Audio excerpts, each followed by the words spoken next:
মিষ্টি। হুড়কা আমার স্বামী। কি ব্যাপার স্বামী কাছ থেকে চলে এলে কেন? পায়ে চোট লেগে পা ভেঙে গেছে মিষ্টি।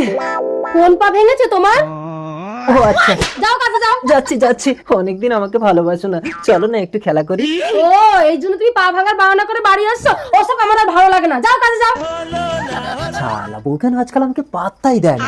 কেসটা কি, আমাকে ধরতেই হবে। আজ আমি এই দরজার পেছনে লুকিয়ে থাকবো। হ্যাঁ বউ, আমি কাজে যাচ্ছি। এই হুড়কা, তুই এখানে কি করছিস? সর, দরজার পেছনে আমি লুকোবো। আর শোন, আমি যে দরজার পেছনে আছি তোর বৌদিকে বলবি না। আজ আমি পরীক্ষা করে দেখবো তোর বৌদি তোর সঙ্গে ভালোবাসা করে কিনা। বৌদি, দাদা দরজার পিছনে নেই, তুমি আমার সাথে ভালোবাসা করবে? পরের বউর সাথে ভালোবাসার কথা বলতে তো লজ্জা করে না হুড়কা? বউ, তুমি আমাকে ক্ষমা করে দাও, আমি তোমাকে ভুল বুঝেছিলাম। ভালোবাসা মানে বিশ্বাস, তুমি আমাকে বিশ্বাস করো না, তাই আমি তোমার ঘর করবো না। চলো হুড়কা।